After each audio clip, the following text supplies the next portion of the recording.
ધોરણ 12 ઇતિહાસ chapter number 2 18મી સદીના ભારતનો ઉત્તરાર્ધ અને સત્તા પ્રાપ્તિ માટે સંઘર્ષ। 18મી સદીનું ભારતના ઇતિહાસમાં અનેક મહાન પરિવર્તનો લાવનારું બની રહ્યું છે। મુગલ સામ્રાજ્ય છેલ્લા શક્તિશાળી બાદશાહ ઔરંગઝેબના મૃત્યુ બાદ આટલા વિશાળ સામ્રાજ્યને સંભાળી શકે તેવા વારસદારના અભાવથી મુગલ શાસન પતન તરફ ધકેલાયું। મુગલ શાસનના પતનને પરિણામે ભારતમાં અનેક નાના મોટા સામ્રાજ્યો ઊભા થયા અને તે બધા પોતાની શક્તિ ધરાવવા માહોમાહેની લડાઈમાં વ્યસ્ત થયા। મરાઠા, મૈસૂર, હૈદરાબાદ અને બંગાળ જેવા રાજ્યો આમાં મોખરે હતા। તેઓ વચ્ચે એકતાનો અભાવ હતો। આવી સમયે વિશ્વભરમાં મહત્વપૂર્ણ રાજકીય મહાસત્તાનું સ્થાન મેળવનાર બ્રિટને ભારતમાં સર્જાયેલા આ રાજકીય શૂન્યાવકાશનો લાભ લેવાનું નક્કી કર્યું। શક્તિશાળી સેના અને કૂટનીતિ અધિકારીઓ ધરાવનાર બ્રિટિશ ઈસ્ટ ઇન્ડિયા કંપનીએ મહત્તમ આર્થિક શોષણ કરવા રાજકીય સત્તા સ્થાપવાનું નક્કી કર્યું। પરિણામે એક વિદેશી સત્તા ભારતના રાજકીય તખ્તા પર પ્રતિસ્પર્ધાના રૂપમાં પ્રવેશી। ભારત માટે આ કપરો કાળ હતો। ભારતીયો એક તરફ અંદરો લડાઈઓમાં વ્યસ્ત હતા, એવે સમયે બ્રિટિશ તેનો લાભ લઈ ભારતમાં શાસન સ્થાપવા આતુર હતું। વેરવિખેર અને નિર્ભર ભારતીયોને તેઓ સરળતાથી અંકુશમાં લઈ શકે તેમ હતા। એટલે જ મહાત્મા ગાંધીએ નોંધ્યું છે કે ઇંગ્લેન્ડે ભારત જીત્યું નથી, પરંતુ ભારતીયોને જ સેનાની થાળીમાં તાસ્કમાં ભારતે ઇંગ્લેન્ડને ભેટમાં આપ્યું હતું એ સાચું જ છે। ભારતનું મુગલ સામ્રાજ્ય તત્કાલીન વિશ્વના સૌથી મોટા સામ્રાજ્યો પૈકીનું એક હતું, પરંતુ 18મી સદીના પૂર્વોદમાં ખાસ કરીને ઔરંગઝેબના મૃત્યુ બાદ તે પતનોન્મુખ થયું। નાદિર શાહ જેવા શક્તિશાળી ઈરાની આક્રમણે મુગલ સામ્રાજ્યના પતનને ઝડપી બનાવ્યું। ઔરંગઝેબના મૃત્યુ પછી તેના ત્રણેય પુત્રો વચ્ચે વારસા વિગ્રહ ફાટી નીકળ્યો। છેવટે બહાદુર શાહ ગાદી પર આવ્યો। તે એક વિદ્વાન અને યોગ્ય રાજવી હતો। એટલું જ નહીં પણ ઔરંગઝેબથી વિરુદ્ધ તેને હિન્દુઓ સાથે સમાનતાપૂર્ણ વ્યવહાર કર્યો। રાજપૂતો સાથે પણ તેને સારા સંબંધો બાંધ્યા હતા। જોકે રાજા જયસિંહ અને અજીતસિંહ સાથે તેમજ મરાઠા સરદારો સાથે તેની અવ્યવસ્થિત નીતિને કારણે તેમની સાથે સંબંધો બગડ્યા। તારાબાઈ અને શાહુ વચ્ચે વારસાઈ વિગ્રહના પ્રશ્નને તેને યોગ્ય કાર્યવાહી ન કરતા મરાઠાઓ પણ તેની વિરુદ્ધ ગયા। મુગલ બાદશાહ બહાદુર શાહે શીખ ગુરુ ગોવિંદસિંહ સાથે પણ સુમેળભર્યા સંબંધો બાંધ્યા। ગોવિંદસિંહના મૃત્યુ બાદ બહાદુર શાહે શીખોનું નેતૃત્વ લઈ બહાદુર શાહ વિરુદ્ધ વિદ્રોહ કર્યો। એટલું જ નહીં પણ સતલજ અને યમુના નદી વચ્ચેનો સમગ્ર પ્રદેશ પણ તેમને કબજે કર્યો। બહાદુર શાહે બુંદેલા સરદાર છત્રસાલ સાથે મિત્રતા જાળવી રાખી। જોકે બહાદુર શાહની શાસન વ્યવસ્થા કથળી રહી હતી। તેનું મૃત્યુ થતાં ફરીથી મુગલ સામ્રાજ્ય અંધાધૂંધીમાં ફસાયું। પછીથી થયેલ ઉત્તરાધિકારીના યુદ્ધમાં જહાદર શાહની જીત થઈ। તેનો વજીર જુલ્ફિકાર મહત્વાકાંક્ષી હતો। જોકે તેના સમયમાં રાજપૂતો સાથે પુનઃ સંબંધો બંધાયા। જુલ્ફિકાર વિરુદ્ધ પણ ષડયંત્ર કરી ફરુખશિયર ગાદી મેળવવા સફળ થયો। સૈયદ બંધુઓએ તેને મદદ કરી। ફરુખશિયર પણ સક્ષમ ન હતો।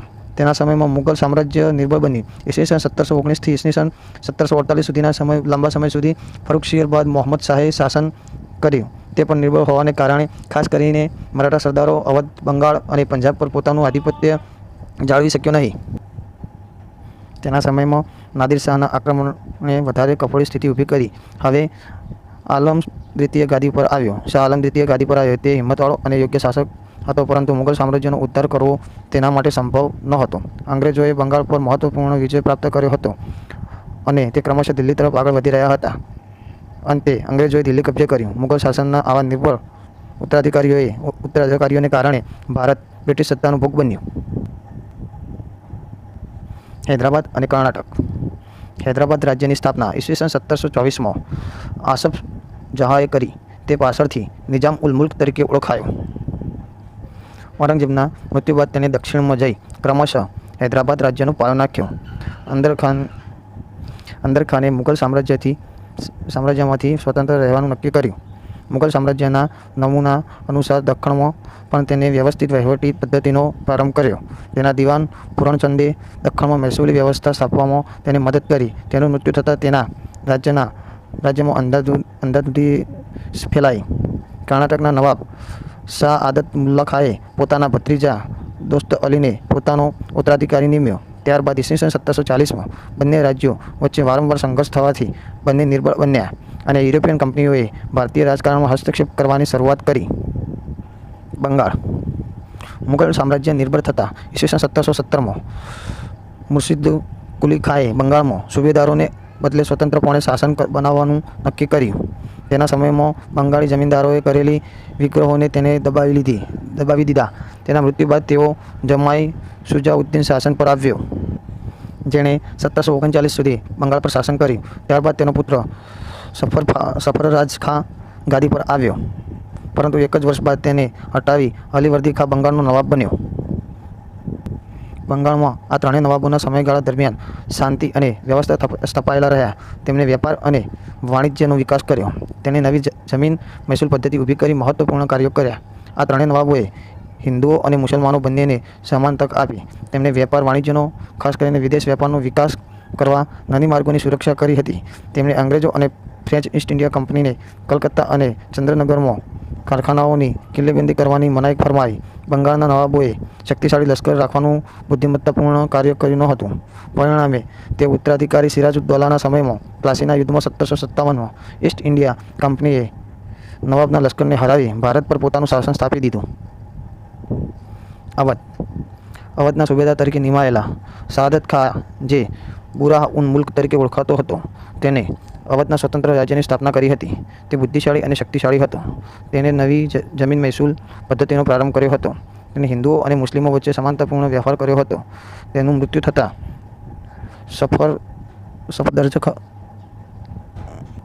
સફદરજંગે અલ્હાબાદ અને અવધનો વહીવટ પોતાના હાથમાં લીધો. બંગેશ નવાબો સામે તેનું મહત્વપૂર્ણ યુદ્ધ થયું. સફદરજંગે શહાદત ખાનની જેમ જ વ્યવસ્થિત નીતિ અપનાવી. તેને લખનૌ અને અવધનો વિકાસ કર્યો. એટલું જ નહીં, સાહિત્ય અને કલાનો તથા હસ્તશિલ્પનો તેના સમયમાં ખાસો વિકાસ થયો. નૈતિક રીતે પણ તે ચોખ્ખો હતો.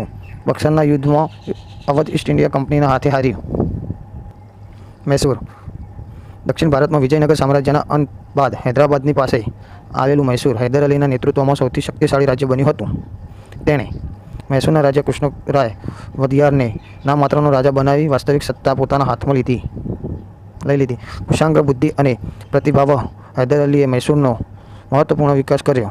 ફ્રેન્ચ ઈસ્ટ ઇન્ડિયા કંપનીની મદદથી તેને ડિંડીગુલ ખાતે આધુનિક શાસ્ત્રાગારની સ્થાપના કરી. મૈસૂરના વાસ્તવિક શાસક બની એને કન્નડ અને મલબાર સુધીનો વિસ્તાર પોતાના રાજ્યમાં ભેળવી દીધો. તેને મુગલ શાસન પ્રણાલી જેવી જ વ્યવસ્થા ઊભી કરી. મૈસૂર સતત નિઝામ, મરાઠા અને અંગ્રેજો સામે સંઘર્ષમાં રહેતું. તેને અંગ્રેજોને હરાવી દીધા હતા, પરંતુ બીજા એંગ્લો મૈસૂર યુદ્ધમાં તે મૃત્યુ પામ્યો અને તેની જગ્યાએ ટીપુ સુલતાન ગાદી પર આવ્યો. ચતુર્થ એંગ્લો મૈસૂર યુદ્ધમાં મૃત્યુ પામતા સુધી ટીપુ સુલતાન મૈસૂરમાં શાસન કરવાવાળો શક્તિશાળી સુલતાન હતો. ફ્રાન્સની રાજ્યક્રાંતિથી ખૂબ જ પ્રોત્સાહિત થઈ સમયની સાથે પોતાના રાજ્યમાં વ્યાપક પરિવર્તનો કરનાર તે એક શક્તિશાળી સુલતાન હતો. નવી કેલેન્ડર, નવા સિક્કાઓ અને નવી પ્રણાલીથી તોલમાપ શરૂ કરનાર, તેમજ આધુનિક પુસ્તકાલય તથા ધર્મ, ઇતિહાસ, વિજ્ઞાન અને ગણિત જેવા વિષયોમાં રસરૂચિ લેનાર કદાચ 18મી સદીનો તે એકમાત્ર સુલતાન હતો. શ્રીરંગપટ્ટમમાં સ્વતંત્રતા વૃક્ષ સ્થાપીને તે જેકોબિન ક્લબનો સભ્ય બન્યો હતો. લશ્કરી વ્યવસ્થામાં પણ આધુનિકરણ લાવી તેને ઉચ્ચ કોટીનું લશ્કર તૈયાર કર્યું હતું. યુરોપિયન શૈલી પ્રકારે બંદૂકો અને આધુનિક હથિયારોથી તેને લશ્કરનું નવીનીકરણ કર્યું. એટલે જ નહીં પણ તેણે નૌકાસેના ઊભી કરી, જહાજો પણ બનાવ્યા હતા. તે પોતે પણ પ્રભાવિત સેનાપતિ હતો. તે કહેતો, ઘેટાની જેમ લાંબી જિંદગી જીવવા કરતાં સિંહની જેમ એક દિવસ જીવવું યોગ્ય છે.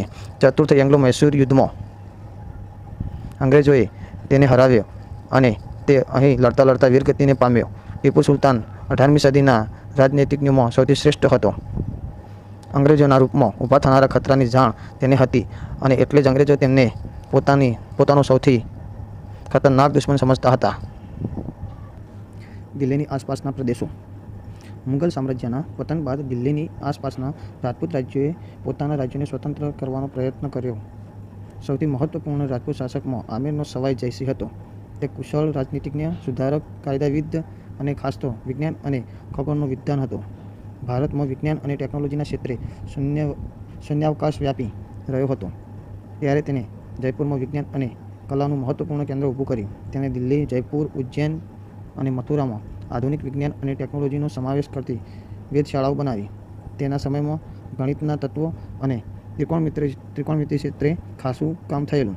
તેણે રાજપૂતોમાં વ્યાપક એવા કેટલાક દૂષણો વિરુદ્ધ સમાજ સુધારો કર્યો હતો, જેમાં બાળકીને દૂધ પીતી કરવાની ચાલનો સમાવેશ થાય છે. બંગેશ પઠાણો અને રોહિલ્લાઓ. અલીગઢ અને કાનપુર વચ્ચેના પ્રદેશોમાં મોહમ્મદ ખાં બંગેશે એક નાનું પરંતુ શક્તિશાળી રાજ્ય સ્થાપ્યું. હિમાલયના દક્ષિણ ભાગમાં અને ગંગા નદીના ઉત્તરમાં કુમાઉ સુધી ફેલાયેલા રાજ્યની રાજધાની બરેલીના આવલા અને ત્યારબાદ રામપુરમાં બનાવી. તે અયોધ્યા, દિલ્હી અને જાટ પ્રજા સાથે સતત સંઘર્ષમાં રહેતો. રાજપૂતાના. મુગલ સામ્રાજ્યના પતન બાદ રાજપૂતાના ક્ષેત્રના રાજપૂત રાજાઓની પરિસ્થિતિમાં મહત્વપૂર્ણ પરિવર્તનો આવ્યા. ખાસ કરીને જયપુર અને ઉદયપુર તથા જોધપુર રાજ્યો પોતાના વિકાસનું સાતત્ય જાળવી રાખ્યું, પરંતુ અંગ્રેજોના સમયમાં તેમના રાજકીય જીવનમાં મહત્વપૂર્ણ પરિવર્તનો આવ્યા. શીખ સત્તા. 17મી સદીની શરૂઆતના શીખ ગુરુ હરગોવિંદે શીખોને લડાયક બનાવવાનો પ્રયત્ન શરૂ કર્યો, જે 10મા ગુરુ ગોવિંદસિંહના સમયમાં અત્યંત શક્તિશાળી બની ચૂક્યા હતા. ગોવિંદસિંહના શીખ સૈન્ય ઔરંગઝેબ વિરુદ્ધ ઘણા યુદ્ધો કર્યા. ત્યારબાદ બંદા બહાદુરે ગોવિંદસિંહનું કાર્ય ચાલુ રાખ્યું. પંજાબના કેટલાક વિસ્તારોમાં ક્રમશઃ તેમનું શાસન શક્તિશાળી બનતું ગયું. ભારત પર ઈરાની આક્રમણો થવાને પરિણામે શીખ સત્તાનો વિકાસ થયો. 18મી સદીના અંતમાં શીખોની શુકરચક્યા જાતિમાંથી આવેલા રણજીતસિંહે શીખ સામ્રાજ્યનો વિકાસ કર્યો. તેમને લાહોર અને અમૃતસર જીતીને સતલુજ નદીના પશ્ચિમ વિસ્તાર પર પોતાનું સામ્રાજ્ય સ્થાપ્યું. એટલું જ નહીં, તેમને મુલતાન, કાશ્મીર, પેશાવર જીતી લઈ શીખ રાજ્યનો વિસ્તાર કર્યો. તેમણે યુરોપિયન ઢબે શક્તિશાળી લશ્કર ઊભું કર્યું હતું.